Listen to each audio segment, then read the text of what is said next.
May nakita akong nagwasak sa pagkatao ko. Ang sarili kong anak, si Marcus, kinakalkal ang papeles ko. Walang hiya!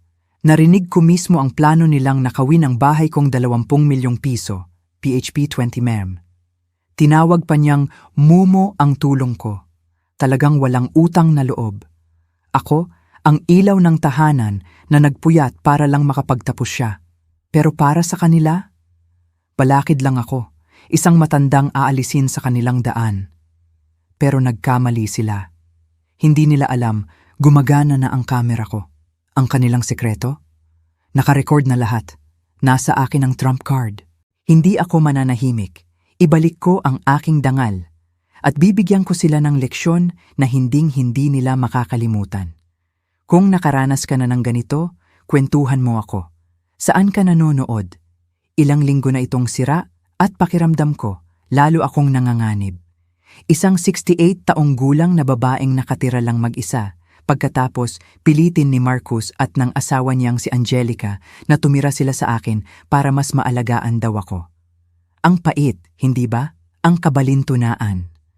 Nakalimutan kong banggitin sa kanila na umupa ako ng tao para magkumpuni.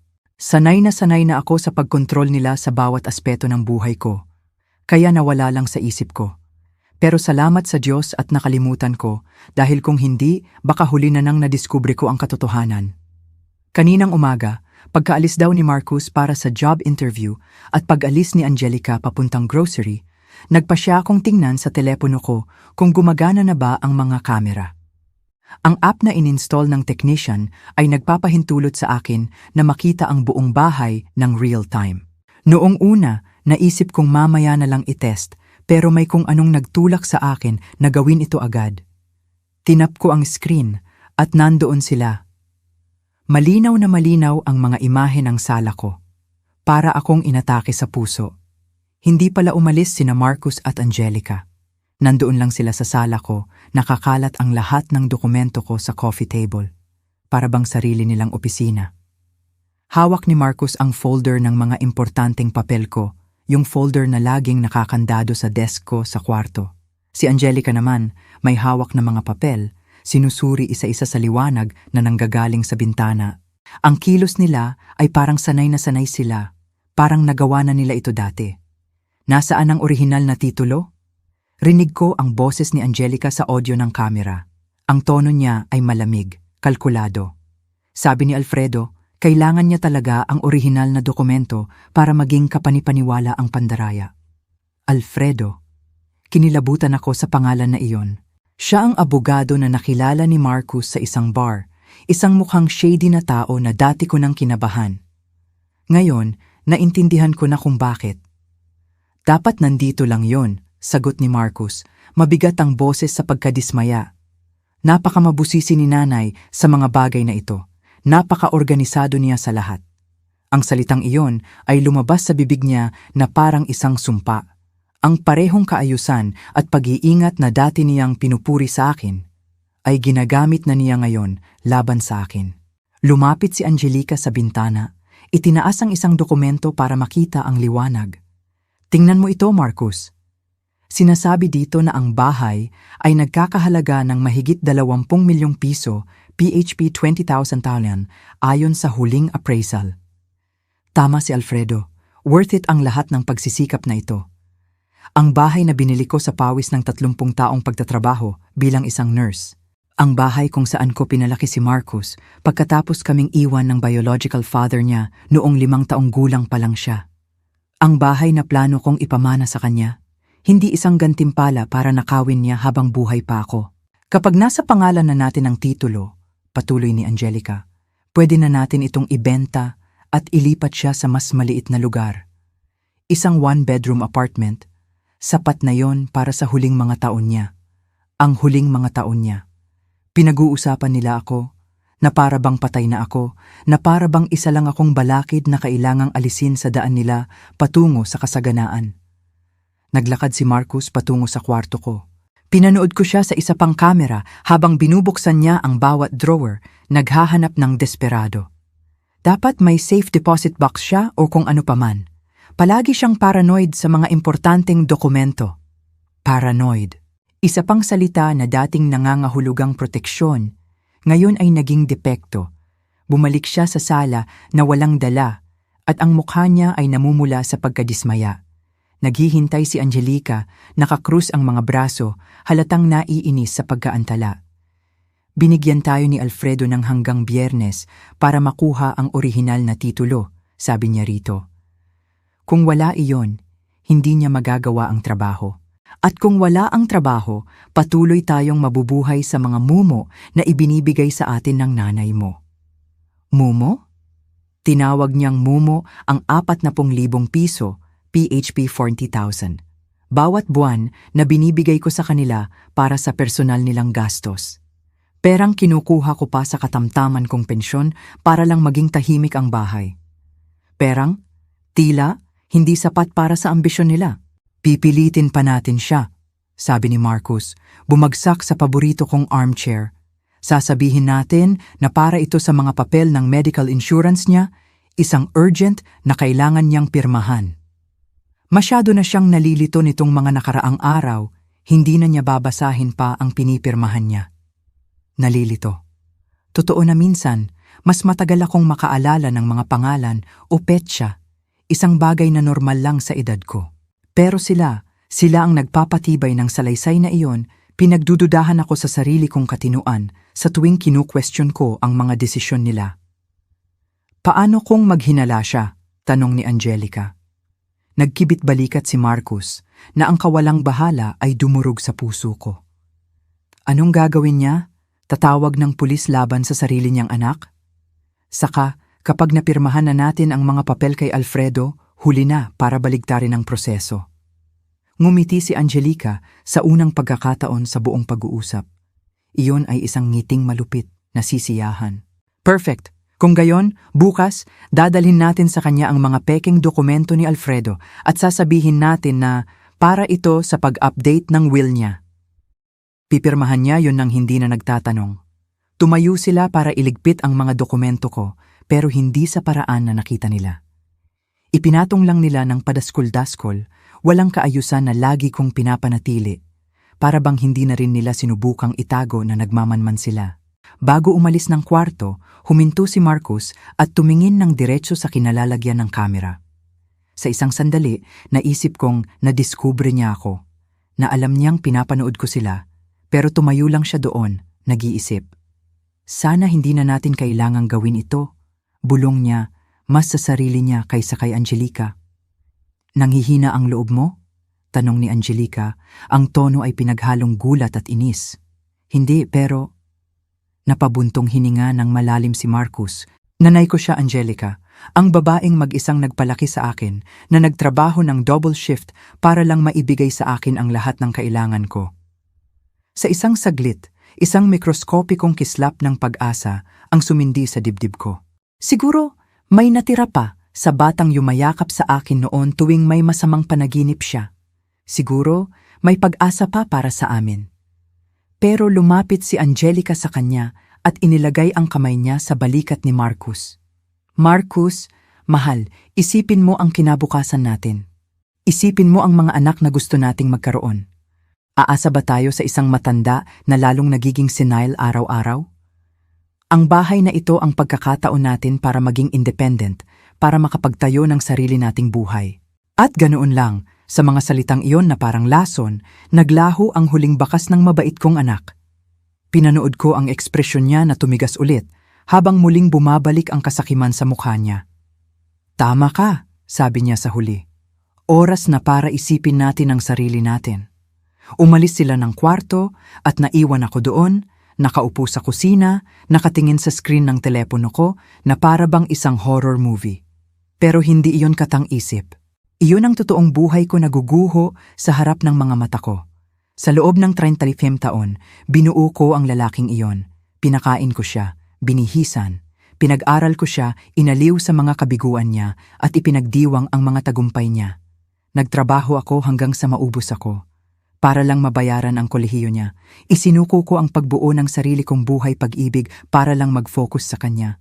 At ngayon, ang pinakadakila kong nilikha ay naging pinakadakila kong pagtataksil. Pero may isang bagay na hindi alam ni Marcus at ni Angelica. Isang bagay na babaliktad sa kanila mula sa pagiging mangangaso patungong biktima. Nang hindi nila namamalayan. Nakarecord sa akin ang lahat ng pag-uusap nila. Nasa akin ang ebidensya ng kanilang kriminal na sabwatan. At sa unang pagkakataon sa loob ng ilang buwan, nasa akin ang kapangyarihan para magdesisyon sa sarili kong tadhana. Nagsisimula pa lang ang digmaan. At hindi pa nga nila alam, natalo na sila. Sa sumunod na 3 araw, namuhay ako ng 2 buhay na hindi ko inakala na posible. Sa isang banda, ako pa rin ang dating matanda, ang mapagmahal na nanay na naghahanda ng almusal, nagtatanong tungkol sa mga plano nila, at ngumingiti kapag hinahalikan ni Marcus ang noo ko bago umalis. Sa kabilang banda, isa akong undercover detective sa sarili kong bahay, idinudokumento ang bawat kilos, bawat pag-uusap, bawat piraso ng ebidensya ng pinakadakilang pagtataksil sa buhay ko. Ang teknolohiya ang naging lihim kong kaalyado. Ang app na ininstall ng technician sa telepono ko ay nagbigay sa akin ng access sa mga kamera 24 oras sa isang araw.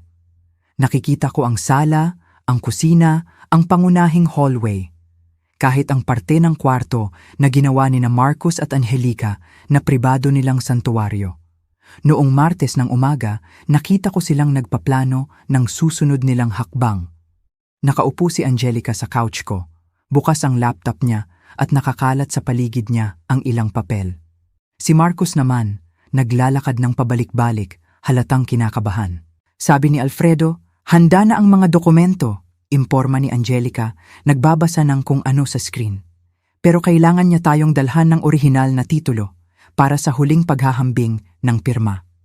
Paano kung mapansin ni nanay na nawawala? Tanong ni Marcus.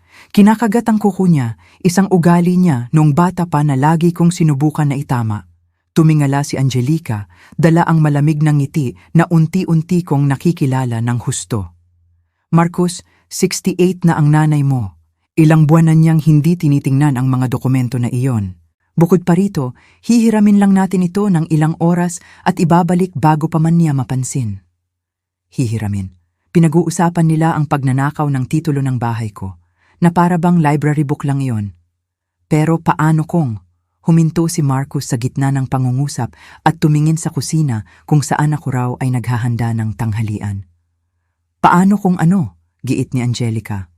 Paano kung maghinala siya? Napansin kong mas attentive siya nitong mga nakaraang araw. Parang binabantayan niya tayo. Bumilis ang tibok ng puso ko. Masyado ba akong halata na diskubre na ba nila ako? Tumawa si Angelica nang may paghamak. Marcus, pakiusap. Ang nanay mo, karamihan sa araw, nanonood lang ng mga soap opera niya at kinakausap ang sarili niya. Kung attentive siya, sana napansin niya na nagdadrama ka lang sa paghahanap ng trabaho sa loob ng 2 linggo. 2 linggo. Kaya pala, hindi rin siya naghahanap ng trabaho. Tulad ng sinabi niya sa akin, ang lahat ay bahagi lang ng pagpapanggap nila para pakalmahin ako, habang isinasagawa nila ang plano nila. Tama ka, pag-amin ni Marcus, bagamat ang boses niya ay tila hindi pa rin sigurado. Ewan ko lang. Pakiramdam ko, hinuhusgahan niya ako palagi. Iyon ang kasalanan mo, malamig na sagot ni Angelica. Tinitingnan mo pa rin ang babae na yan bilang ang santo mong ina. Sa halip na tignan siya kung ano talaga siya, isang balakid sa kinabukasan natin. Isang balakid. Ang salita ay umalingaw-ngaw sa ulo ko na parang tunog ng kampana ng libing. Para sa babaeng pinili ng anak ko bilang kasama niya sa buhay, hindi ako isang tao. Isa lang akong bagay na kailangang alisin sa daan nila. Bukod pa rito, patuloy ni Angelica, isinara ang laptop ng may malakas na tunog. Kapag nakuha na natin ang bahay, pwede na tayong maghanap ng disenteng retirement home para sa kanya, isang bagay na abot kaya pero komportable. Sa PHP 20,000 mula sa pagbebenta, pwede na tayong mag-invest sa sarili nating negosyo. At marami pa ring matitira para alagaan siya ng maayos. Retirement home. Nang parirala ay tumama sa akin na parang martilyo sa dibdib ko. Gusto nilang ibenta ang bahay ko at ikulong ako sa isang institusyon. Gamit ang pera mula sa sarili kong ari-arian. Ang kalupitan ng plano nila ay napakapino na para bang gawa ng propesyonal. Umupo si Marcus sa tabi niya at sa unang pagkakataon sa loob ng ilang araw, tila nag-relax siya. Sa tingin mo talaga, gagana ito? Nagawa na ito ni Alfredo dati, sagot ni Angelica, hinahaplos ang buhok ni Marcus na para bang maliit siyang bata. Sabi niya, may contact siya sa public registry na pwedeng bilisan ang paglipat ng ari-arian. Ang bahay ay mapapasa iyo na sa loob ng 2 linggo. Tops. 2 linggo. Inischedule nila ang lahat ng may katumpakan ng militar. At ang pera? Tanong ni Marcus. Sisingilin tayo ni Alfredo ng 1,000,000 piso, PHP 1,000,000 para sa buong proseso. Mahal, pero isipin mo, pinag-uusapan natin ang netong kita na mahigit sa ilang milyong piso. Ito ay isang sulit na investment. PHP 1,000,000. Ang presyo na inilagay nila sa tiwala ko, sa bahay ko, sa dignidad ko bilang isang ina. Sa natitirang bahagi ng araw, kumilos ako ng may superhuman na pagiging normal. Ipinagluto ko sila ng paborito nilang pagkain. Nagtatanong ako tungkol sa mga plano nila. Inalok ko pa sila ng dagdag na pera para manood ng sine. Ang bawat ngiti na pinilit ko sa labi ko ay masakit sa katawan.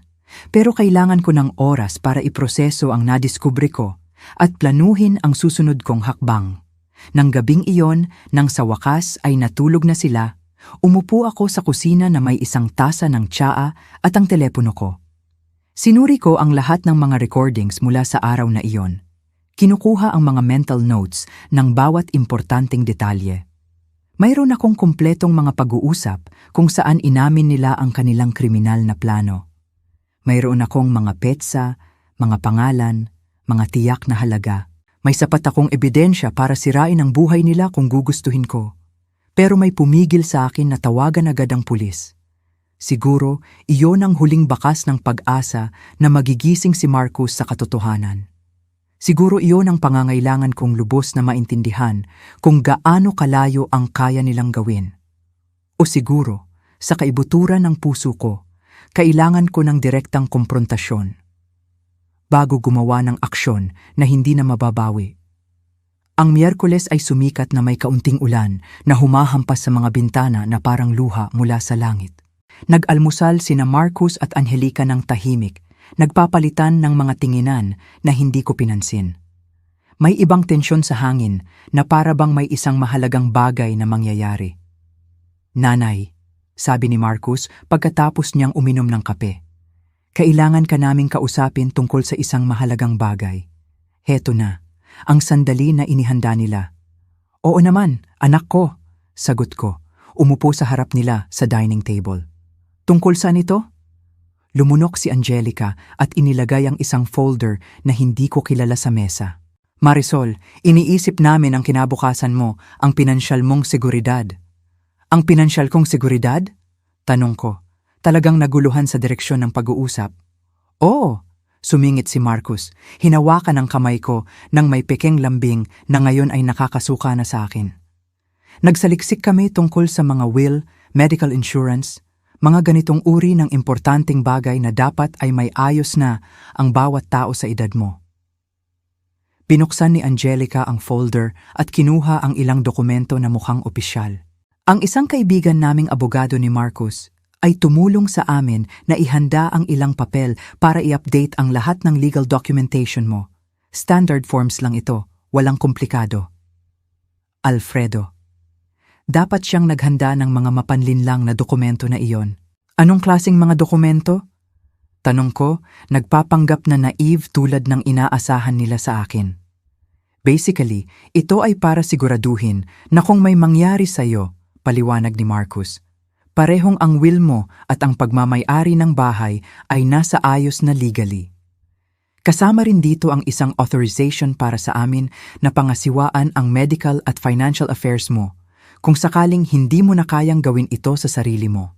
Authorization para pangasiwaan ang mga gawain ko. Gusto nilang pumirma ako ng isang kumpletong power of attorney sa buhay ko. Ito ay para sa sarili mong kabutihan, Marisol. Dagdag ni Angelica sa boses na parang matamis.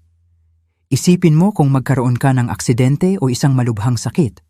Kung wala ang mga papel na ito, hindi ka matutulungan ni Marcus sa anumang legal.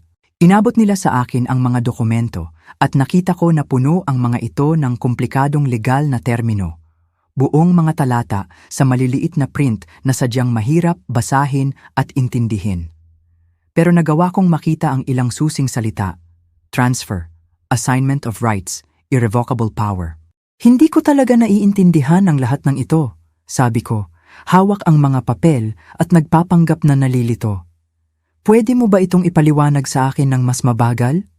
Nakita ko ang isang flash ng pagkainip na dumaan sa mukha ni Angelica, pero pinanatili ni Marcus ang kanyang maawain ng ngiti. Nanay, mga nakakainip na teknikal na bagay lang iyan, sabi niya. Ang importante ay pumirma ka dito, dito, at dito. Itinuro niya ang ilang linya na minarkahan ng maliliit na X. Sabi ng abogado, urgent ito dahil may mga pagbabago sa tax laws na pwedeng makaapekto sa iyo kung hindi mo i-update ang mga dokumentong ito bago sa susunod na buwan. Mga kasinungalingan. Ang lahat ay isang baluktot na kasinungalingan para pilitin akong pumirma nang hindi nagbabasa. Paano kung gusto ko munang basahin ang lahat? Tanong ko. Mabagal akong magbasa pero gusto kong maintindihan kung ano ang pinipirmahan ko. Ang maskara ng pasensya ni Angelica ay nagsimulang mabiyak. Marisol, mahigit 20 pahina ito ng legal na jargon. Aabutin ka ng ilang araw para lubos na maintindihan. At tulad ng sabi ni Marcus, urgent ito. Bukod pa rito, dagdag ni Marcus, tiwala kami na ginawa ng abogado ang lahat ng tama. Siya ay isang profesional na lubos na nirerespeto. Nirerespeto. Si Alfredo, ang taong ayon sa sarili nilang mga salita, ay gumawa na ng ganitong uri ng pandaraya dati. Well, sabi ko sa huli, inilapag ang mga papel sa mesa. Hayaan mo akong pag-isipan ito hanggang bukas. Napakahalagang desisyon ito at gusto kong makasiguro. Ang katahimikan na sumunod ay napakakapal na pwedeng hiwain ng kutsilyo. Sina Marcus at Angelica ay nagpalitan ng tingin ng alarma na sinubukan nilang itago. Nanay, sabi ni Marcus, ang boses niya ay nagkaroon ng mas matigas na tono. Kailangan talaga namin na pumirma ka ngayon. Binigyan kami ng abogado ng appointment para bukas ng umaga at kung hindi namin dadalhin ang mga signed documents, mawawalan kami ng oportunidad. Anong oportunidad? Tanong ko. Sumandal si Angelica. Ang pasensya niya ay sa wakas na ubos. Ang oportunidad na protektahan ka legally, Marisol. Hindi ka ba nagtitiwala sa amin? Hindi ka ba nagtitiwala sa sarili mong anak? Ayan na.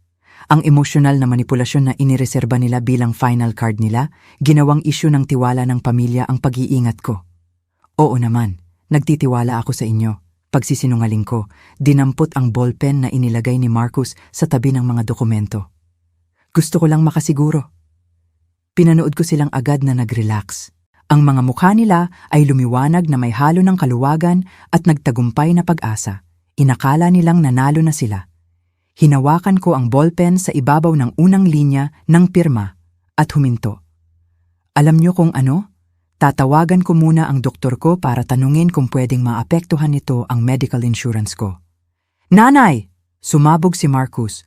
Tuluyang nawalan ng kontrol sa sarili sa unang pagkakataon. Hindi mo kailangang tawagan ng kahit sino. Pirmahan mo na lang ang mga demonyong papel na iyan. Ang sigaw ay umalingaw-ngaw sa bahay na parang putok ng baril. Sa sandaling iyon, alam kong sumobra na ako. Hindi ko na kayang magpanggap pa. Opisyal nang nagsimula ang digmaan.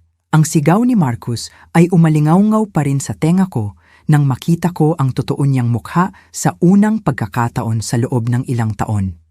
Wala na ang maskara ng mapagmahal na anak. Walang peking ngiti. Walang matatamis na salita. Tanging isang lalaki na desperado at galit dahil ang biktima niya ay lumalaban. Marcus, bulong ko, binitawan ng ballpen sa mesa. Bakit mo ako sinisigawan? Agad niyang napagtanto ang pagkakamali niya. Pinanood ko siyang subukang ayusin ulit ang fasad niya habang nagpupumilit na mabawi ang kontrol sa sitwasyon pero huli na. Naipakita na ng halimaw ang mga pangil nito. Pasensya na, nanay, sabi niya, inihahaplos ang mga kamay sa buhok niya. Masyado lang akong stressed nitong mga nakaraang araw.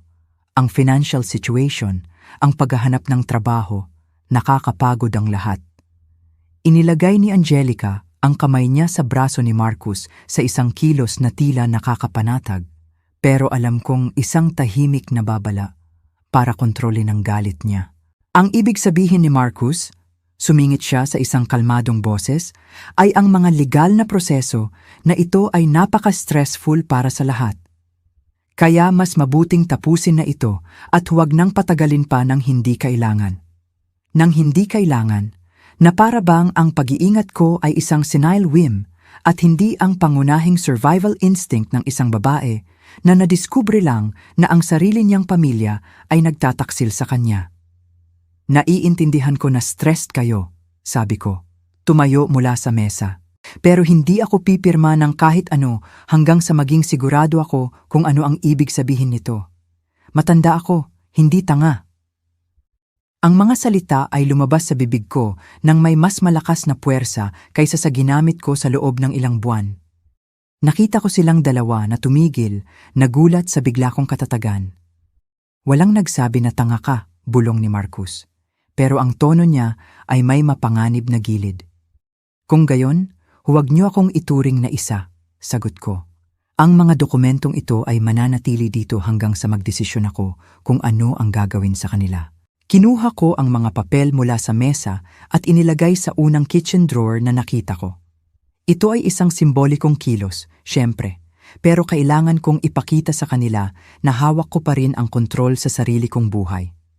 Sina Marcus at Angelica ay nanatili sa dining table, nagbubulungan ng napakahina na hindi ko marinig. Umatras ako sa kwarto ko sa ilalim ng pagpapanggap na magpapahinga. Pero sa totoo, gusto kong suriin ang mga recordings ng pag-uusap na katatapos ko lang. Mula sa privacy ng nakakandado kong kwarto, binuksan ko ang app sa telepono ko. Nandoon sila, nakaupo pa rin sa dining room ko, pero ngayon nag-uusap sila sa mahina, agitated na mga tono. Hindi ito umaayon sa plano, sabi ni Angelica, halatang galit. Dapat pumirma siya nang hindi nagtatanong. Mas naghihinala siya nitong mga nakaraang araw, sagot ni Marcus. Parang may pinaghihinalaan siya. May sinabi ka ba kaninuman tungkol sa plano natin? Siyempre hindi. Hindi ako tanga. Nag-isip si Angelica ng ilang sandali, pinatutunog ang mga daliri niya sa mesa. Kailangan nating baguhin ang diskarte. Kung hindi siya pipirma sa madaling paraan, kailangan nating pilitin siya sa ibang paraan. Ano ang iminumungkahi mo? Ang nanay mo, umaasa sa atin financially para sa maraming bagay, hindi ba? Private medical services, malalaking grocery runs, mga extra expense? Oo, pero ang pensyon niya ay sumasaklaw sa mga basics. Eksakto, ang basics. Ngumiti si Angelica nang may mali siya. Ano ang mangyayari kung ang mga extra expense na iyon ay biglang mawala? Kung kailangan niyang mabuhay, sa pensyon lang niya? Sumimangot si Marcus, hindi lubos na naiintindihan kung saan patungo ang pag-uusap. Isipin mo, patuloy niya. Kung wala ang financial support natin, kailangan niyang kanselahin ang private medical insurance niya, umasa lang sa public system. Kung wala ang kotse natin, kailangan niyang sumakay ng public transport o mga mamahaling taxi. Kung wala ang tulong natin sa pamimili, kailangan niyang magdala ng mabibigat na bag mag-isa. Ang kasamaan ng plano nila ay nagsimulang maghugis sa harap ng mga mata ko. Gusto nilang lumikha ng isang artipisyal na krisis sa buhay ko para pilitin akong maging lubos na umaasa sa kanila. Ang galing, pag-amin ni Marcus, at ang pagmamalaki sa boses niya ay nagpasuka sa akin. Kung pipilitin natin siya financially, wala siyang pagpipilian kundi pirmahan ang mga dokumento para masiguro ang patuloy nating suporta. Eksakto. At kung lalaban siya, sasabihin lang natin sa kanya na hindi na natin kayang tulungan siya dahil wala tayong stable na trabaho na kailangan natin ng legal certainty tungkol sa pinagsamahan nating kinabukasan. Para bigyang katwiran ang emosyonal at pinansyal na investment na iyon. Investment, pinag-uusapan nila ang pag-aalaga sa nanay nila na para bang isang negosyo na may inaasahang tubo. Gaano katagal sa tingin mo ang tatagal niya? Tanong ni Marcus. Isang 64 taong gulang na babae na sanay sa isang antas ng ginhawa, biglang haharap sa matinding paghihigpit sa ekonomiya. Nagkibit balikat si Angelica. 2 linggo? Tops. 2 linggo. Ang parehong deadline na binanggit nila dati para makumpleto ang legal na pandaraya. Tumayo sila mula sa mesa at nagtungo sa kwarto nila. Narinig ko silang pinag-uusapan ang mga tiyak na detalye ng plano nila sa economic pressure. Kakanselahin nila ang supplemental medical insurance ko mismo sa araw na iyon. Hahadlangan nila ako na gamitin ang kotse para sa mga doctor's appointment ko. Titigil sila sa paggawa ng pamimili ng grocery na nangangailangan ng pagdadala ng mabibigat na bag. Ito ay isang plano ng economic abuse na idinisenyo para sirain ang psychological resistance ko. At ang pinakanakakatakot na bahagi ay kung gaano ito kahusay na pinag-isipan. Alam na alam nila kung ano ang mga mahina kong puntos at kung paano ito atakehin ng may pamamaraan. Nang hapong iyon, habang nagpapanggap akong nanonood ng TV sa sala, pinanood ko silang isagawa ang unang bahagi ng bago nilang diskarte. Tumawag si Marcus sa insurance company. "Oh, gusto kong kanselahin ang supplemental policy ni Marisol Jones." Rinig kong sabi niya sa telepono. "Epektibo ka agad. Tama. Ako ang anak niya at may legal power ako para sa mga transaksyon na ito." Kasinungalingan. Wala siyang legal power sa mga gawain ko, pero tila hindi verify ng kumpanya ang impormasyon na iyon. Si Angelica naman, sinuri ang lahat ng gastos na sinasaklaw nila nitong mga nakaraang buwan. Gumawa siya ng detalyadong listahan sa notebook niya. Mga espesyal na gamot, transportasyon sa mga medical appointment, pamimili ng grocery, paminsan-minsang serbisyo sa paglilinis. "Bukas, sisimulan nating putulin ang lahat ng ito," sabi niya kay Marcus nang bumalik ito mula sa tawag niya. At kapag nagtanong siya kung bakit, sasabihin natin sa kanya na dumadaan tayo sa isang financial crisis, na pumipigil sa atin na tulungan siya tulad ng dati. At paano kung pumayag siyang mabuhay nang may mas kaunting ginhawa? "Hindi siya papayag," sagot ni Angelica nang may lubos na kumpiyansa. "Inoobserbahan ko ang nanay mo sa loob ng ilang buwan. Siya ay isang babae na sanay sa isang tiyak na kaayusan, isang tiyak na kalidad ng buhay. Kapag naramdaman niyang nanganganib ang lahat ng iyon, pipirmahan niya ang anumang kailangan para maibalik ang stability." Tama sila sa isang bagay. Sanay ako sa isang tiyak na antas ng buhay, pero lubos silang nagkamali na isipin na hindi ko handang isakripisyo iyon para mapanatili ang dignidad at independence ko. Nang gabing iyon, pagkatapos nilang matulog, umupo ako sa kusina para planuhin ang sarili kong diskarte. Mayroon akong mga recordings ng lahat ng sabuatan nila, malinaw na ebidensya ng tangkang pandaraya at ngayon, pati na rin ng elder abuse. Pero hindi pa rin ako handang isama agad ang mga awtoridad. May isang bagay sa loob ko, siguro ang bahaging pang-ina na umaasa pa rin sa isang himala na kailangan kong bigyan si Marcus ng isang huling pagkakataon na magising sa katotohanan. Gusto ko siyang harapin ng direkta, ipakita sa kanya na alam ko ang lahat tungkol sa mga plano niya. At tingnan kung may natira pa sa anak na pinalaki ko. Nagdesisyon ako na sa susunod na araw, sisimulan ko ang sarili kong plano. Kung gusto nilang maglaro sa psychological pressure, ipapakita ko sa kanila kung paano ito ginagawa ng isang taong may 68 taong karanasan sa buhay. Pero una, kailangan kong siguraduhin na ang lahat ng ebidensya ko ay nakabackup sa maraming lugar. Kinopya ko ang lahat ng mga video at audio sa isang USB drive na itinago ko sa isang lugar na hinding-hindi nila maiisip na hanapin. Nagpadala rin ako ng mga kopya sa email sa isang account na nilikha ko particular para sa layuning ito. Kung may mangyari sa akin, kung sa paanong paraan ay magawa nilang hindi ako maging karapat-dapat legally o physically. Kahit papaano, magkakaroon ng kumpletong record ng mga krimen nila. Ang Huwebes ay sumikat na may maliwanag na araw, na brutal na taliwas sa dilim na namahay sa bahay ko. Nag-almusal sina Marcus at Angelica na para bang walang nangyari, pero ramdam ko ang tensyon, naghihintay ng tamang sandali para sumabog. "Magandang umaga, nanay," bati sa akin ni Marcus ng may pekeng kagalakan. Natulog ako ng mahimbing pagsisinungaling ko. Sa totoo lang, ginugol ko ang karamihan ng gabi na gising, pinaplano ang bawat detalye ng mangyayari. Perfect, sabi ni Angelica, dahil kailangan ka naming kausapin ngayon tungkol sa ilang pagbabago sa financial situation natin. Dito nagsimula ang palabas nila. Umupo ako sa breakfast table, nagpapanggap na walang malay tungkol sa sasabihin nila sa akin. Anong klaseng mga pagbabago? Tanong ko, nagbubuhos ng kape sa paborito kong tasa. Nagpalitan ng makahulugang tingin sina Marcus at Angelica bago nagpatuloy. Well, nanay, tulad ng alam mo, naghahanap ako ng trabaho sa loob ng ilang linggo ng walang tagumpay. Ilang linggo. Isa pang euphemism para sa hindi ako nagtrabaho ng matapat sa loob ng ilang buwan. At sa kasamaang palad, dagdag ni Angelica, mas mabilis maubos ang mga ipon natin kaysa sa inaasahan namin.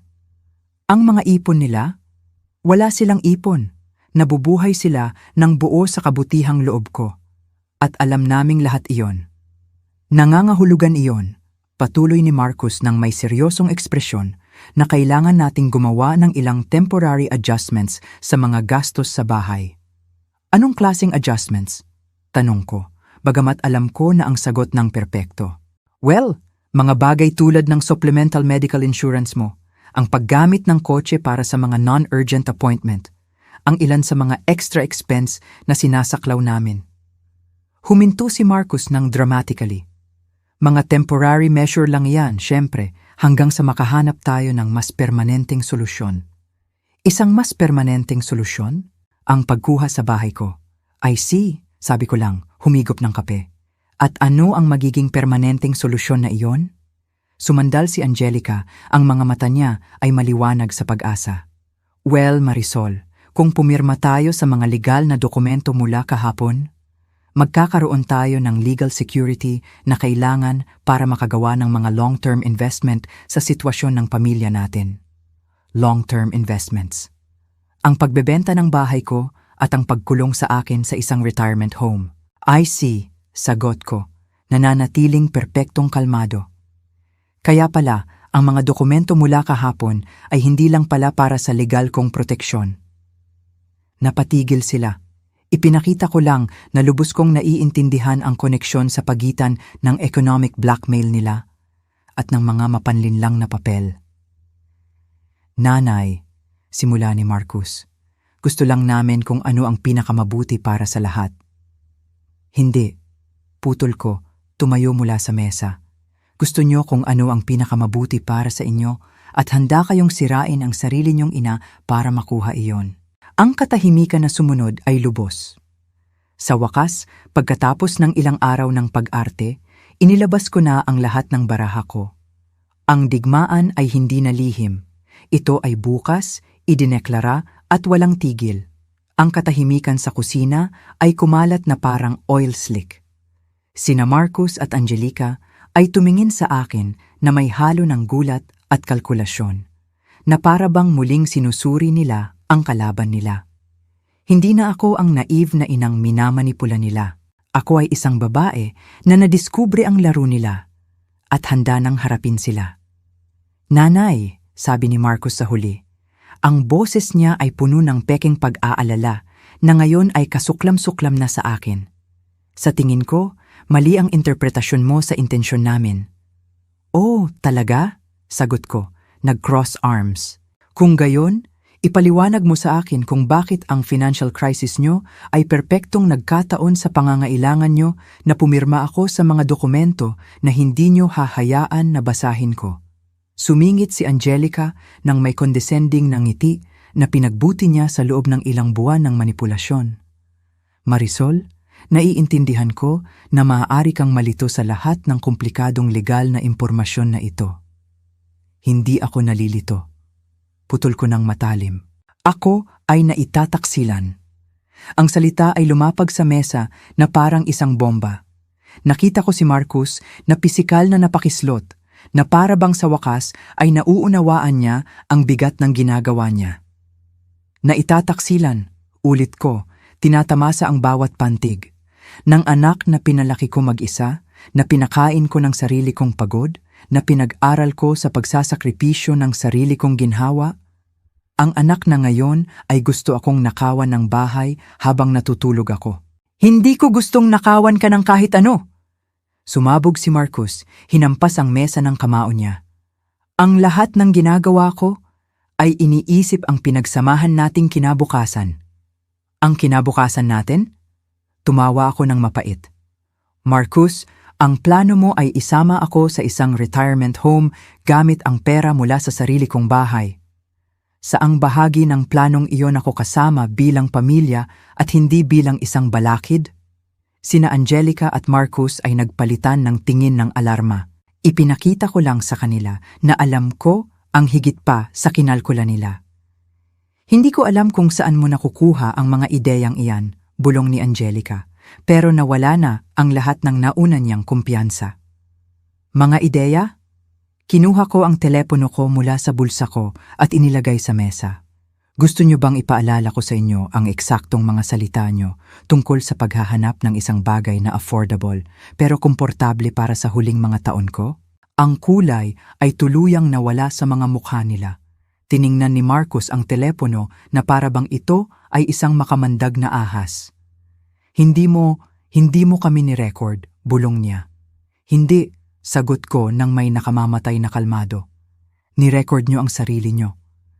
Nakalimutan niyo na ang security camera na ipinadala ko para ipaayos ay gumagana ng perpekto. At nakalimutan niyo na sabihin sa akin na ikukumpisal niyo ang lahat ng kriminal niyong plano sa sarili kong sala. Tumayo si Angelica nang biglaan na itumba ang silya niya. Gaano ka na katagal nagmamanman sa amin? Mula noong Martes, pag-amin ko nang hindi kumikislap. 3 buong araw ng recordings kung saan inamin niyo ang sabwatan niyo na pekehin ang pirma ko, nakawin ang bahay ko at alisin ako.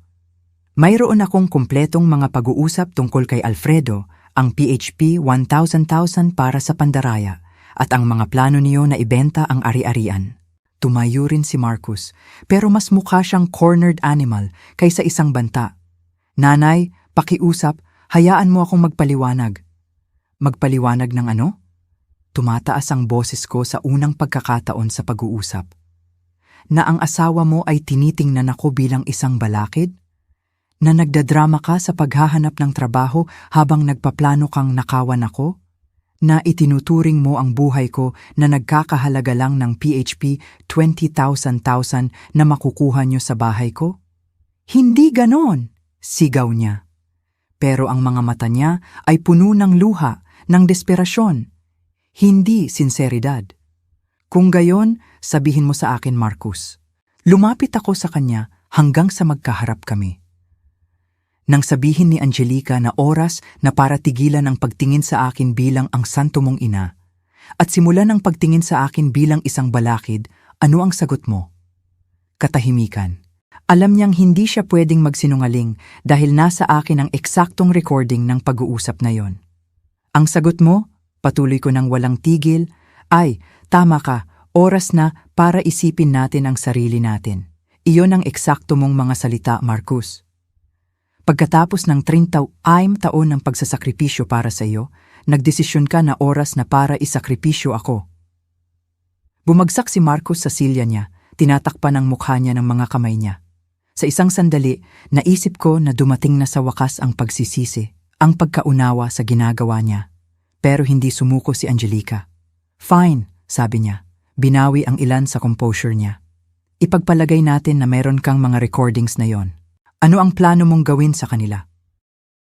Ang tanong ay nagulat sa akin, hindi dahil sa nilalaman nito, kundi dahil sa tono nito.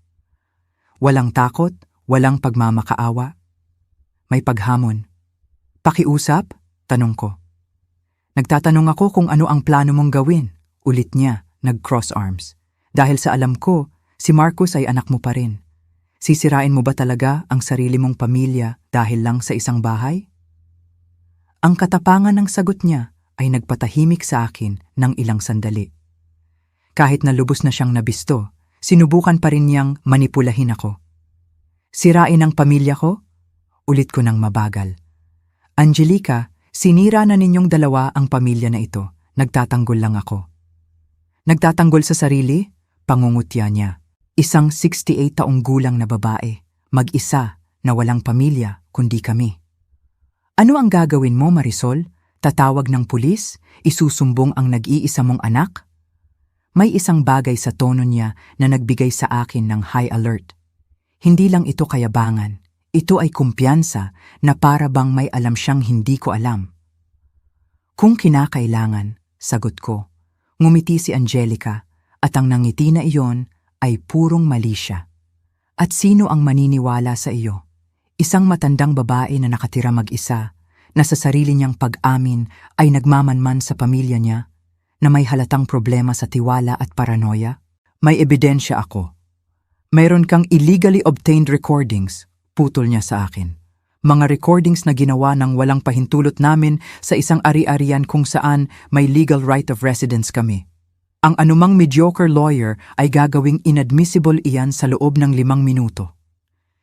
Nagsimulang bumilis ang tibok ng puso ko. Totoo ba iyon?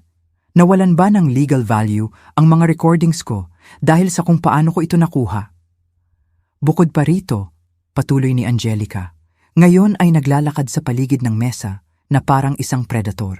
Sino ang magseseryoso sa isang babae na halatang nagde-develop ng paranoid behaviors, nagmamanman sa sarili niyang pamilya, nag-iimbento ng mga sabwatan, socially isolating ang sarili? Hindi ako socially isolating ang sarili, protesta ko, pero ang boses ko ay tila hindi na sigurado. Huminto siya sa harap ko. Kailan mo huling nakausap ang isang kaibigan? Kailan ka huling umalis sa bahay na ito para sa isang bagay na hindi strictly necessary? Sinabi sa akin ni Marcus kung paano ka kumikilos nitong mga nakarang araw. Ang mood swings, ang kawalang tiwala, ang pagiging makalimutin. Itinaas ni Marcus ang ulo niya at sa unang pagkakataon mula nang magsimula ang komprontasyon, nagsalita siya ng may isang bagay na kahawig ng dati niyang katiyakan. Totoo, nanay. Nag-aalala ako sa'yo. Kaya gusto namin na pumirma ka sa mga dokumentong yon para masiguro na kung patuloy na lumala ang mental health mo, meron kaming legal tools para tulungan ka. Mental health deteriorating. Bumubuo sila ng isang alternatibong salaysay kung saan ako ang kontrabida ng kwento. Ang paranoid na matandang babae na nagkamali ng interpretasyon sa mga mapagmahal na kilos bilang kriminal na sabwatan. Alam na alam ninyong dalawa na walang problema sa mental health ko, sabi ko. Pero ramdam ko na nagsisimulang sumala ang pagdududa sa boses ko. Oh, talaga? Umupo ulit si Angelica. Pero ngayon, dala ang kumpiyansa ng isang taong kumukontrol sa pag-uusap. Isang babae na nag-i-install ng secret cameras para manmana ng pamilya niya, na nag-iimbento ng mga elaborate theories tungkol sa pagnanakaw at sabwatan, na tumatangging pumirma sa mga batayang legal na dokumento dahil sa paranoia. Hindi iyan theories, sigaw ko. Narinig ko kayong nagpaplano ng lahat. Narinig mo kaming nagkakaroon ng normal na pag-uusap tungkol sa kinabukasan at seguridad mo, pagtatama ni Marcus. Mga pag-uusap na ang paranoid mong isip ay ininterpret bilang mga banta. Ito ay napakagaling, diabolically brilliant. Lubos nilang binabaligtad ang sitwasyon, ginagawang ebidensya ng sarili kong sinasabing mental instability ang pagkadiskubre ko sa pagtataksil nila. Alfredo, sabi ko ng desperado. Pinag-usapan niyo si Alfredo at ang PHP 1,000,000 para pikehin ang mga dokumento. Si Alfredo ay isang totoong abogado na tumutulong sa amin sa totoong legal paperwork. Sagot ni Angelica nang hindi kumikislap. Ang PHP 1,000,000 ay ang bayad niya para sa isang komplikadong trabaho ng pag-update ng documentation, lahat ay lubos na legal. At ang tungkol sa retirement home, ang pagbebenta ng bahay, napabuntong hininga si Marcus na para bang nakikipag-usap sa isang spoiled child. Nanay, pinag-usapan lang namin ang mga future options kung sakaling kailanganin mo ang specialized care. Ito ay isang bagay na isinasaalang-alang ng lahat ng responsableng pamilya. Pakiramdam ko, lumuluwag ang lupa sa ilalim ng mga paa ko. Ang bawat piraso ng ebidensya na inakala kong mayroon ako, ang bawat pag-uusap na nirecord ko, Inuulit nilang interpretasyon bilang ebidensya ng sarili kong paghina ng pag-iisip sa halip na pagtataksil nila.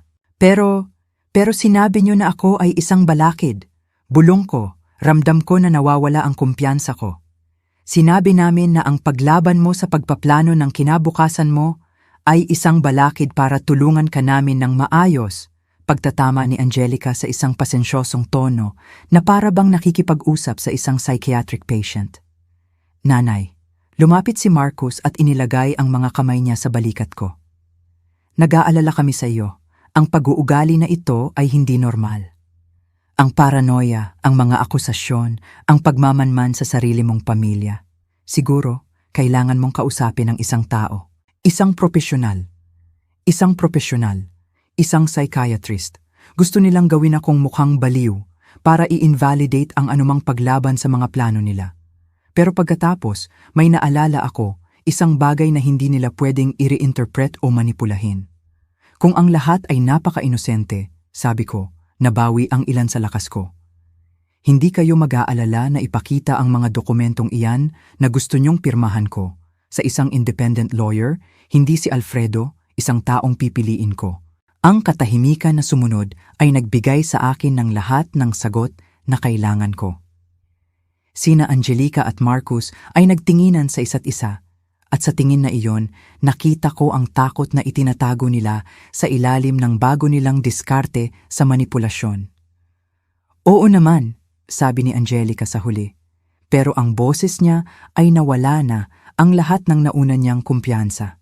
Kahit kailan mo gusto. Pero alam kong nagsisinungaling siya, at alam nilang alam ko na nagsisinungaling siya. Ang digmaan ay pumasok sa isang bagong yugto. Hindi na lang ito tungkol sa mga mapanlinlang na dokumento o nakaw na bahay. Ito ay tungkol sa katinuan ko, ang credibility ko, ang karapatan kong paniwalaan. At iyon ay isang digmaan na hindi ko handang talunin. Ang sumunod na ilang araw ay ang pinakakakaiba sa buhay ko. Sina Marcus at Angelica ay lubos na binago ang diskarte nila, pero hindi patungo sa katapatan, kundi patungo sa isang bagay na mas sinister. Tinuturing nila ako na para bang may sakit ako sa pag-iisip at kailangan ko ng specialized care. Nagsimula ang lahat ng hapong iyon nang marinig kong tumawag si Marcus sa telepono na nagpalamig ng dugo ko. Dr. Rodriguez, si Marcus Jones po ito, ang anak ni Marisol, sabi niya mula sa kwarto nila, pero sapat na malakas para marinig ko mula sa hallway. Nag-aalala po ako ng husto sa mental state ng nanay ko. Nag-develop siya ng ilang napakalubhang paranoid behaviors. Si Dr. Rodriguez, ang family doctor ko sa loob ng 15 na taon, isang babae na lubos kong pinagkakatiwalaan at mas nakakakilala sa medical history ko kaysa kaninuman. Opo, doktor, severe paranoia, patuloy ni Marcus. Iniisip niya na nagpaplano kami laban sa kanya, na gusto naming nakawin ang bahay niya. Nag-install pa siya ng secret cameras para manmanan kami. Nag-aalala po kami ng husto. Ang takot sa ginagawa niya ay pinaralisa ako. Bumubuo siya ng isang pikeng medical record tungkol sa sinasabing demensya ko, ginagamit ang sarili kong pagkadiskubre sa pagtataksil nila bilang ebidensya ng sakit sa pag-iisip. Kailan nagsimula? Huminto si Marcus na para bang maingat na pinag-iisipan ang sagot niya. Unti-unti nitong mga nakaraang buwan, pero nitong linggo, lumala ng husto.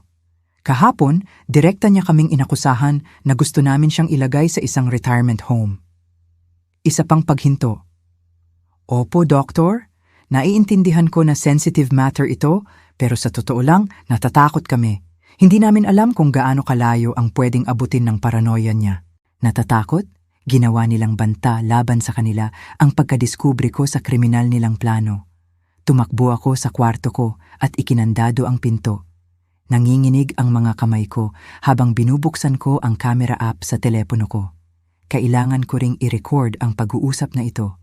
Pero nang sinubukan kong i-access ang audio mula sa kwarto nila, nadiskubre ko na may technical problem. Ang tiyak na kamerang iyon ay walang gumaganang audio. Isang nagkataon lang, lubos akong nagdududa.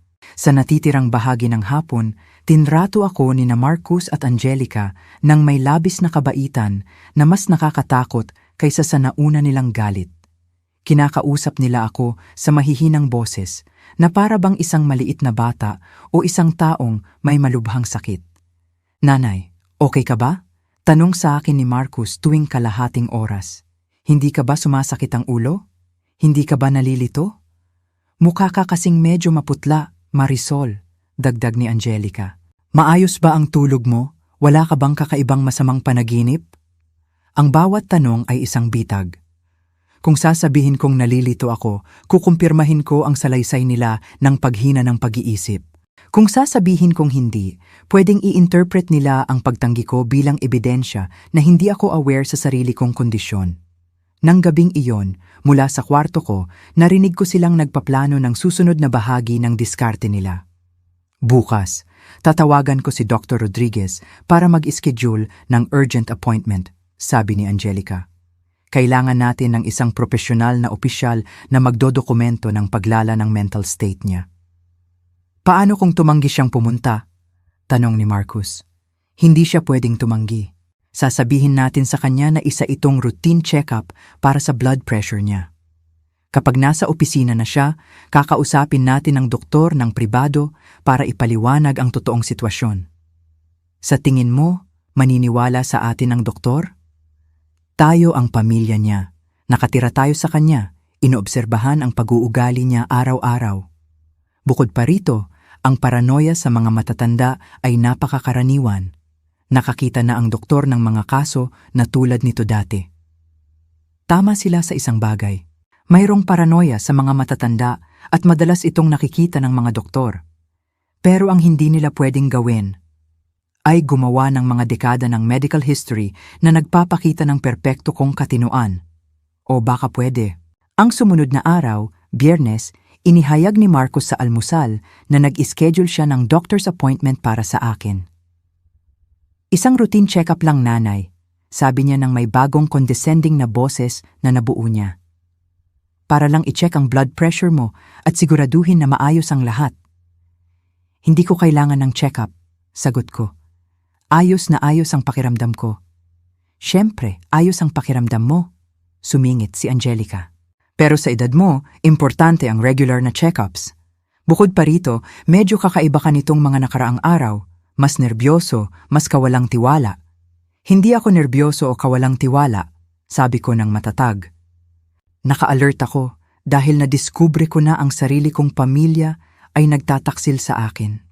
Bumuntong hininga ng dramatically si Marcus na para bang nakikipag-ugnayan sa isang mahirap na pasyente. Nanay, pakiusap, walang nagtataksil sa iyo. Iyan mismo ang mga ideya na kailangan nating ipacheck sa doktor. Mga ideya. Ginawa nilang mga ideya na kailangan ng medical evaluation ang pagkadiskubre ko sa kriminal nilang sabwatan. Hindi ako pupunta sa kahit sinong doktor, idineklara ko. O, pupunta ka, sagot ni Marcus. At sa unang pagkakataon sa loob ng ilang araw, nabawi ng boses niya ang ilan sa katigasan nito. Ito ay para sa sarili mong kabutihan. At kung tatanggi ako, ngumiti si Angelica ng may pekeng tamis na pinagbuti niya. Marisol, huwag kang maging mahirap. Isa lang itong routine doctor's appointment. At kung tatanggi pa rin ako? Ang katahimikan na sumunod ay nagpapahiwatig. Nakita ko sa mga mata nila na may plano sila para sa contingency na yun din. Well, sabi ni Marcus sa huli, kailangan nating isaalang-alang ang iba pang options para sa kaligtasan mo at sa amin. Iba pang options. Isang involuntary psychiatric hold. Malamang, iyon ang iniisip nila. Naiintindihan ko, sabi ko lang. Nang hapong iyon, habang inakala nilang nagpapahinga ako, tinawagan ko si Dr. Rodriguez ng direkta. Doktor, si Marisol Jones po ito, sabi ko nang sa wakas ay nakausap ko siya. Marisol, anong pagkakaisa na tumawag ka? Ang anak mo ay narito kahapon, nag-aalala ng husto sa mental state mo. Nanlumo ang puso ko. Nauna na pala si Marcus na itanim ang mga buto ng peke niyang salaysay. Doktor, kailangan ko kayong kausapin ng personal pero hindi sa appointment na inischedule ni Marcus. Nang pribado, nagkaroon ng paghinto. Marisol, nakakaramdam ka ba ng ligtas sa bahay mo? Maayos ba ang pagtrato sa iyo ng anak mo? Ito ay isang loaded question. May karanasan si Dr. Rodriguez sa elder abuse pero nagawa ni Marcus na iposisyon ang sarili niya bilang ang nag-aalalang anak sa halip na ang nangaabuso. Doktor, sinusubukan ng anak ko at ng asawa niya na nakawin ang bahay ko gamit ang mga mapanlinlang na dokumento. Nang nadiskubre ko sila, nagdesisyon silang gawin akong mukhang mentally incompetent para siraan ang mga akusasyon ko. Isa pang mas mahabang paghinto ngayon. Marisol, napakaseryoso ng mga akusasyon na iyan. May ebidensya ka ba sa sinasabi mo? Wala. Sinira nila ang lahat ng ebidensya ko. Inalis nila ang mga security camera, binura ang mga recordings, minanipula ang memorya ko. Pinaniniwala akong inakala ko lang ang lahat. At paano mo nalaman na hindi mo yun inakala? Dahil isang oras na ang nakalipas, narinig kong nakikipag-usap si Marcos sa telepono kay Alfredo, ang abogado na kukuhanin nila para sa pandaraya. Binanggit niya ang isang PHP $150,000 na down payment at sinabi na pwedeng pekehin ni Angelica ang pirma ko kung kinakailangan. Nagtitake notes si Dr. Rodriguez habang nagsasalita ako. Pwede mo bang ulitin ang eksaktong narinig mo? Isinalaysay ko ang pag-uusap ng salita sa salita. Pinanood ko habang nagiging mas seryoso ang ekspresyon niya sa bawat detalye. Marisol, ang mga ito ay akusasyon ng pandaraya at elder abuse. Kung totoo ang mga ito, kailangan nating isama ang mga awtoridad. Pero, naniniwala ka ba sa akin? Alam ko ang medical history mo sa loob ng 15 na taon. Wala kang ipinakita na anumang senyales ng cognitive decline o dementia. Ang huli mong neurological exam ay lubos na normal. Pero sinabi sa iyo ni Marcus na nagde-develop ako ng paranoia. Tumawag si Marcus na nag-aalala. Totoo iyon. Pero pagkatapos kong marinig ang bersyon mo, sa tingin ko, may isa pang paliwanag para sa sinasabing paranoia mo. Ano iyon? Na hindi ito paranoia sa lahat. Ito ay tamang intuition tungkol sa isang tunay na banta. Sa unang pagkakataon sa loob ng ilang araw, nakaramdam ako ng validated. Hindi ako baliw. Wala akong inakala. Ang instinct ko ay tama mula pa sa simula. Ano ang iminumungkahi mong gawin natin? Tanong ko. Una, gagawa tayo ng isang kumpletong cognitive exam dito mismo para opisyal na idokumento na nasa perpekto kang katinuan. Pangalawa, ibibigay ko sa iyo ang contact ng isang private detective na nag-e-espesyalista sa mga kaso ng family abuse.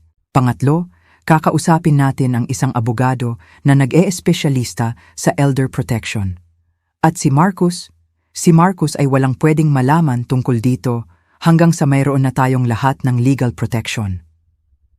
Sa sumunod na 2 oras, isinailalim ako ni Dr. Rodriguez sa isang kumpletong battery ng cognitive tests, short and long-term memory, executive function, spatial and temporal orientation, abstract reasoning ability. Pumasa ako sa lahat ng tests ng may perpektong scores. Marisol, sabi niya sa huli, ikaw ay may pinakamatatalas na pag-iisip na nakita ko sa isang babae sa edad mo. Walang-wala talagang senyales ng cognitive decline. Pwede ko iyan idokumento ng opisyal. Ginagawa ko na nga. Ang medical report na ito ay malinaw na nagsasaad na ikaw ay nasa buong katinuan at lubos na may kakayahang gumawa ng legal at pinansyal na mga desisyon. Bumalik kami sa bahay ng tanghali. Sina Marcus at Angelica ay sumalubong sa akin nang may mahinang pagtatago ng pagkabalisa. "Kumusta, nanay?" tanong ni Marcus. "Ano ang sabi ng doktor?" Sabi niya, ayos na ayos ako. Sagot ko nang walang emosyon. Na walang problema sa cognitive at na malamang naipon lang na stress ang lahat. Pinanood ko ang mga mukha nila na lumiwanag sa kaluwagan at isang bagay na nakilala ko bilang pagkadismaya. "Stress?" tanong ni Angelica.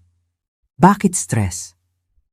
Mula sa pagtira ng mag-isa sa pag-aalala tungkol sa kinabukasan, sa kawalan ng kalinawan tungkol sa legal documents ko. Nag-i-improvise ako. Iminungkahi ng doktor na magandang ideya na sa wakas ay ayusin ang mga papel na iyon na gusto niyong pirmahan ko. Sina Marcus at Angelica ay nagpalitan ng tingin ng halos hindi na mapigil na tagumpay. "Ang ganda ng balita, nanay," sabi ni Marcus. "Kaya, Handa ka na bang pirmahan ang mga dokumento na iyon? Sa tingin ko, o pagsisinungaling ko. Pero iminungkahi ng doktor na magandang i-review muna ito ng kalmado para lubos kong maintindihan kung ano ang pinipirmahan ko. Siyempre, sagot ni Angelica ng mabilis. Mayroon ka ng lahat ng oras na kailangan mo. Perfect.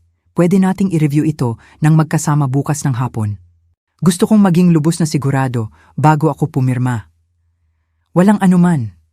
Ngumiti si Marcus nang may peking init na masyado kong kilala. Pero ngayon, mayroon din akong sarili kong lihim na agenda. Nang hapong iyon, habang inakala nilang nagpapahinga ako, nasa telepono ako sa loob ng ilang oras. Una, kasama ang private detective na inirekomenda ni Dr. Rodriguez, pagkatapos ay kasama ang abogado na nag-e-espesyalista sa elder protection. Mrs. Jones, sabi sa akin ng detective, kailangan natin ng direktang ebidensya ng kanilang mapanlinlang na plano. Handa ka bang magsuot ng hidden microphone para i-record ang mga pag-uusap nila? Legal ba iyon? Lubos na legal na i-record ang mga pag-uusap sa sarili mong bahay kapag may makatwirang hinala ng kriminal na aktibidad. Kung gayon, oo. Perfect. I-install namin ang kagamitan bukas ng umaga. Maglalagay din kami ng mga hidden camera sa sala mo at dining room. Ang abogado ay direkta rin. Sa mga recordings na makukuha mo at ang medical report mula kay Dr. Rodriguez, magkakaroon tayo ng isang matibay na kaso, hindi lang para pigilan ang pandaraya, kundi para kasuhan ng kriminal ang anak mo at manugang. Kriminal na kaso, conspiracy to commit fraud, attempted document forgery, financial elder abuse. Pinag-uusapan namin ang ilang taon sa bilangguan. Ilang taon sa bilangguan para kay Marcus, ang anak ko. May alternatibo ba? Tanong ko. Pwede ba nating alukin sila ng deal kung saan lubos nilang iiwan ang kriminal nilang mga plano? Bilang kapalit ng hindi pagpindot ng kaso? Pero kailangan muna natin ng matibay na ebidensya para magkaroon ng negotiating power. Nang gabing iyon, habang ipinagdiriwang nina Marcus at Angelica sa bulungan ang inakala nilang nalalapit nilang tagumpay, maingat kong pinaplano ang bitag na ilalatag ko para sa kanila. Sa susunod na araw, sa panahon ng review namin sa mga dokumento, magkakaroon ako ng high-quality recordings ng lahat ng sasabihin nila. Sa wakas, magkakaroon ako ng hindi matututulang ebidensya na kailangan ko. Ang mga ngaso ay opisyal ng naging biktima pero hindi pa nila alam. Ang umaga ng Martes ay dumating na may kristal na liwanag na tila nagpapanggap sa pagtatapos ng bangungot na ito. 7:00 ng umaga, habang tulog pa sina Marcus at Angelica, dumating ng discreet sa bahay ko ang private detective at isang specialized technician. Sa loob ng wala pang isang oras, nag-install sila ng high-quality microphones sa damit ko at mga microscopic camera sa mga strategic location sa sala at dining room. Ang lahat ay lubos na hindi nakikita, pero may kakayahang kunin ang bawat salita at bawat kilos ng may perpektong kalinawan. Tandaan, Mrs. Jones, tagubilin sa akin ng detective bago umalis. Subukan mong paaminin sila ng tiyak sa mga plano nilang pandaraya. Kailangan nilang sabihin ng malinaw na pepekehin nila ang pirma mo o nagagamit sila ng mga mapanlinlang na dokumento. At kung maghinala sila, kumilos ng eksakto tulad ng ginagawa mo. Maging cooperative pero maingat. Inaasahan nila na ganoon ka pagkatapos ng lahat ng nangyari. 2:00 ng hapon, tulad ng napagkasunduan namin, umupo kami sa dining table para i-review ang mga dokumento. Ikinakalat ni Marcus ang lahat ng papel sa mesa at si Angelica ay may hawak na ballpen na handa sa tabi ng bawat pahina na nangangailangan ng pirma. Sige nanay, simula ni Marcus nang may labis na pasensya na pinagbuti niya. I-review natin ang bawat dokumento para lubos mong maintindihan kung ano ang pinipirmahan mo. Perfect, sagot ko. Maingat na inaayos ang blusa ko para masiguro na malinaw na kukunin ng microphone ang lahat. Nagsimula si Marcus sa unang dokumento, ipinapaliwanag ito ng linya sa linya. Ito nga ay isang power of attorney, pero binuo ito sa isang paraan na magbibigay sa kanila ng halos lubos na kontrol sa finances at ari-arian ko. Ang dokumentong ito, paliwanag niya, ay magpapahintulot sa amin na pangasiwaan ang mga gawain mo kung sakaling hindi mo na kayang gawin ito sa sarili mo. At anong eksaktong ibig sabihin ng hindi ko na kayang gawin ito sa sarili ko? Tanong ko, sumingit si Angelica. Well, kung magkaroon ka ng sakit, o kung magsimula ng bumagsak ang memorya mo, o kung magdesisyon ka lang na masyado na itong maraming trabaho para pangasiwaan mo mag-isa, o kung magdesisyon kayong dalawa na bumabagsak ang memorya ko?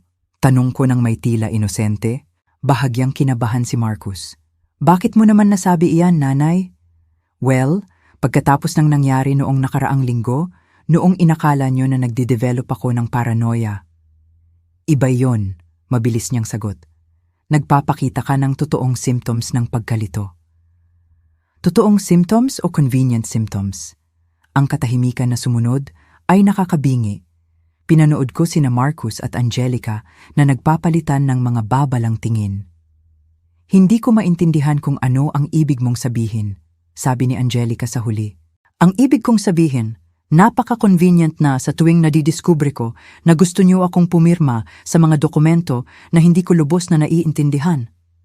Bigla akong nagde-develop ng mga problema sa memorya na nagpapatunay na kailangan niyong kumuha ng kontrol sa buhay ko. Sumandal si Marcus, nagsisimula ng mabiyak ang pasensya niya. Nanay, walang nagtatangkang kontrolin ang buhay mo? Wala? Kung gayon, ipaliwanag mo sa akin kung bakit ang dokumentong ito ay nagbibigay sa inyo ng kapangyarihan na ibenta ang bahay ko nang walang pahintulot ko. Hindi iyan nakasaad, protesta ni Angelica. Oo, nakasaad, giit ko, itinuturo ang isang tiyak na clause. Sinasabi dito na pwede nyo i-dispose ang real estate ayon sa nakikita ninyong tama para sa kapakanan ng nagbigay ng kapangyarihan. Bumuntong hininga si Marcus sa pagkadismaya. Nanay, ang clause na yan ay umiiral para sa mga emergency situation. Kung kailangan mo ng mamahaling medical care, halimbawa, o kung magdesisyon ka na kailangan ko ng care sa isang retirement home. Bakit patuloy kayong nag-uusap tungkol sa retirement homes? Ang boses ni Angelica ay may matalim na gilid. Dahil narinig kong sinabi nyo na sa PHP 20,000 mula sa pagbebenta ng bahay, makakahanap kayo ng isang bagay na affordable pero komportable para sa huling mga taon ko. Sa pagkakataong ito, ang katahimikan ay lubos. Namutla si Marcus at tila mabilis na kinakalkula ni Angelica ang mga options niya. Hindi ko alam kung ano ang pinag-uusapan mo, bulong ni Angelica sa huli. Siyempre, alam mo, tulad ng alam mo na si Alfredo ay hindi isang legitimate lawyer, kundi isang taong nag-e-espesyalista sa pagpepeke ng mga dokumento.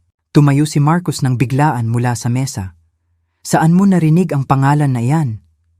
Sa tawag mo sa telepono kahapon ng umaga nang sinabi mo sa kanya na ang matanda ay mas alert kaysa sa inaasahan at na pwedeng pekehin ni Angelica ang pirma ko kung kinakailangan. Ang maskara ay tuluyang bumagsak. Tiningnan ako ni Marcus nang may halo ng takot at galit na nagpaalala sa akin sa bata na nagtatantrums kapag nahuli sa kasinungalingan. Nagmamanman ka sa amin, akusa niya. Nagtatanggol ako sa sarili ko. Pagtatama ko, mula sa sarili kong anak na nagdesisyon na mas madaling nakawan ako kaysa magtrabaho ng matapat. Lumapit sa akin si Angelica ng mabagal, sadyang mga galaw. Marisol, kahit ano pa ang inakala mong narinig mo, wala kang ebidensya ng kahit ano. Wala akong ebidensya? Tumayo ako mula sa mesa, nakaramdam ng isang kakaibang kalmado na dumaan sa akin. Sigurado ka ba tungkol diyan? Lubos na sigurado, sagot niya ng may kayabangan. Dahil sinigurado namin na wala kang ebidensya, tulad ng nang inalis namin ang mga security camera ng magdamag. Eksakto, sabi ni Marcus, nabawi ang ilan sa composure niya, naniniwalang nanalo siya. Tulad ng nang binura namin ang lahat ng imaginary recordings mo at pinalitan ang USB drive mo. At tulad ng nang gumawa kayo ng mga peking alibis para sa Martes ng umaga? Iyan din, pagamin ni Angelica nang may malupit ng ngiti. Wala talagang job interview si Marcus noong araw na iyon. Narito lang siya kasama ko, nagpaplano kung paano hahawakan ng isang nakakaabala na matanda. At ang mga WhatsApp messages sa mga kumpanya? Peke? Tumawa si Marcus. Napakadali lang pekehin ang mga WhatsApp conversation kapag alam mo kung paano. Kaya pala, inaamin ninyo na ang lahat ay isang setup para paniwalain akong baliw ako. Inaamin namin na ikaw ay isang tangang matandang babae na muntik ng sumira sa isang perpektong plano. Sumabog si Angelica. Pero hindi mahalaga dahil sa huli. Pipirmahan mo pa rin ang mga dokumentong ito. At kung tatanggi ako, ngumiti si Marcus nang may purong mali siya. Kung gayon, kailangan nating bumalik sa plano B, isang pekeng medical certificate na nagdedeklara na wala ka sa tamang mental state para pangasiwaan ang mga gawain mo. May mga contact kami na pwedeng ayusin yan para sa tamang presyo. At pagkatapos, lumapit si Angelica sa akin hanggang sa ilang pulgada na lang ang pagitan namin. Ilalagay ka namin sa pinakamurang lugar na makikita namin at ibebenta ang bahay na ito para i-finance ang kinabukasan namin. Ang kinabukasan namin nang wala ka, dagdag ni Marcus nang may lubos na kalamigan. Dahil sa totoo lang, nanay, nagampanan mo na ang layunin mo sa buhay namin. Ayan na, ang kompleto, malinaw at hindi matututulang kumpisal ng buo nilang kriminal na plano. I see, sabi ko lang, at wala kayong nararamdamang pagsisisi sa pagtataksil sa babaeng nag-alaga at nagmahal sa inyo. Pagsisisi? Tumawa ng mapait si Marcus. Para sa isang babae na pinamuhay kami na parang mga parasito sa mga mumu niya. Ang bahay na ito ay nagkakahalaga ng malaking kayamanan at namuhay kami na parang mga pulubi, naghihintay ng buwanan mong mga bigay. Mga bigay ng PHP, 40,000 bawat buwan, dagdag ni Angelica nang may paghamak. Kung pwede tayong mabuhay na parang mga milyonaryo? Mga milyonaryo, ulit ko, gamit ang pera ko. Gamit ang pera na nararapat sa amin, pagtatama ni Marcus. Ako ang nag-iisa mong anak. Ang bahay na ito ay dapat sa akin sa pamamagitan ng karapatan. Sa pamamagitan ng karapatan na tiisin ang 35 taon ng emosyonal mong manipulasyon, ang maternal blackmail mo, ang patuloy mong pangangailangan para sa kontrol. I see, sabi ko, naglakad ng mabagal patungo sa bintana. Kaya pala, kasalanan ko ang lahat ng ito? Lubos na kasalanan mo, kumpirma ni Angelica. Kung naging mas hindi ka makasariling ina, kung binigyan mo kami ng access sa pera mo ng kusang loob, walang mangyayari sa lahat ng ito. Nanatili akong tahimik ng matagal na sandali, nakatingin sa yard kung saan ko tinuruan si Marcus na magbisikleta, kung saan kami naglaro noong bata pa siya, kung saan ako nangangarap na balang araw ay may mga apo na tatakbo. Well, sabi ko sa huli, humarap sa kanila. Sa tingin ko, ngayon, lubos kong naiintindihan kung sino talaga kayo. At ngayon na naiintindihan mo, inabot sa akin ni Marcus ang ballpen. Pwede mo na itong pirmahan at gawing mas madali ang lahat ng ito para sa lahat. Kinuha ko ang ballpen sa mga daliri ko at hinawakan ito sa ibabaw ng unang pahina. Alam mo kung ano, Marcus? Sabi ko sa kanya nang may ngiti na hindi niya alam kung paano i-interpret. Tama ka sa isang bagay. Ano? Na ako ay isang tangang matandang babae. At pagkatapos, binitawan ko ang ballpen sa mesa. Pero hindi ako ganoon katanga para pirmahan ang sarili kong death sentence. Ang tingin ng pagkalito sa mga mukha ni na Marcus at Angelica ay tumagal ng eksaktong 3 segundo. Bago bumukas ang pinto sa harap at pumasok ang private detective, 2 nakaunipormeng police officers at ang abogado ko sa elder protection. Magandang hapon, sabi ng detective sa isang profesional at kalmadong boses. Ako si Detective Reyes. Sina Marcus Jones at Angelica Williams ay nasa ilalim ng pag-aresto para sa conspiracy to commit fraud, attempted document forgery at elder financial abuse. Ang gulat sa mga mukha nila ay lubos. Nakatayo si Marcus na parang estatwa habang si Angelica ay nagsimulang umatras patungo sa kusina na para bang sa paanong paraan ay makakatakas siya sa nangyayari. Imposible ito, bulong ni Marcus, nakatingin sa akin na para bang multo ako. Wala kang ebidensya ng kahit ano. Maingat kong kinuha ang maliit na microphone na itinago ko sa ilalim ng blusa ko, sa buong pag-uusap at inilagay sa mesa sa tabi ng mga mapanlinlang na dokumento.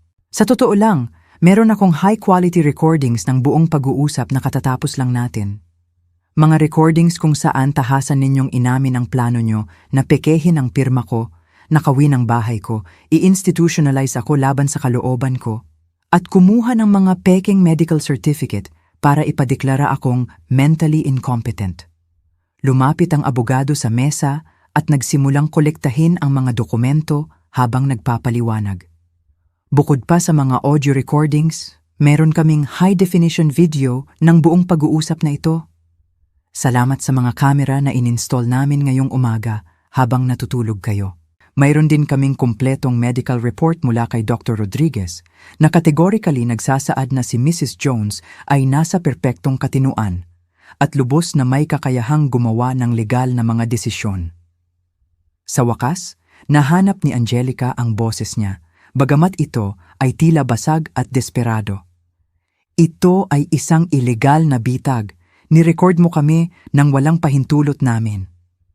Mali, sagot ng detective nang may profesional na pasensya. Si Mrs. Jones ay may lubos na karapatan na i-record ang mga pag-uusap sa sarili niyang ari-arian kapag may makatwirang hinala ng kriminal na aktibidad. Bukod pa rito, kusang loob ninyong inamin ang lahat ng detalye ng sabwatan nyo nang walang anumang pamimilit. Sa wakas, nag-react si Marcus, pero hindi sa pagsisisi, kundi sa bulag na galit. Kasalanan mo ang lahat ng ito, matanda. Kung naging normal ka lang na ina, kung tinrato mo kami na parang tunay na pamilya, sa halip na patuloy na kontrolin kami, wala sanang mangyayari sa lahat ng ito. Marcus, sabi ko nang may kalmado na nagulat sa akin. Sa loob ng 35 taon, nagtrabaho ako ng double shift bilang nurse para ibigay sa iyo ang lahat ng kailangan mo. Isinuko ko ang pagbuo ng romantic life ko para mag-focus ng lubos sa edukasyon mo at well-being. Binayaran ko ang kolehiyo mo ng buo. Sinusuportahan kita financially sa tuwing nawawalan ka ng trabaho. Binuksan ko ang mga pinto ng bahay ko sa iyo nang wala kang matirhan. Nagsimulang basahin ng isa sa mga police officers ang mga karapatan ni Marcus habang sinusuot niya ang handcuffs, pero patuloy akong nagsalita dahil kailangan kong sabihin ang mga salitang ito na lumalaki sa dibdib ko sa loob ng ilang linggo. Ang tanging hiniling ko bilang kapalit ay respeto, katapatan at isang bagay na kahawig ng pagmamahal ng anak na nararapat sa sino mang ina. Sa halip, pinili mong tignan ako bilang isang balakid sa financial prosperity nyo, bilang isang nakakabahalang matanda na pwedeng manipulahin, nakawan at itapon kapag wala na akong silbi sa inyo. Si Angelica, habang sinusuot din sa kanya ng pangalawang police officer ang handcuffs, sumigaw ng desperado. Inalagaan ka namin! Nakatira kami sa'yo! Sinamahan ka namin! Tinulungan ka namin sa lahat! Inalagaan niyo ako, tulad ng pag-aalaga ng mga buwitre sa isang namamatay na hayop. Sagot ko nang hindi nagtataas ng boses, naghihintay ng pasensya sa tamang sandali para lamunin ang mga labi.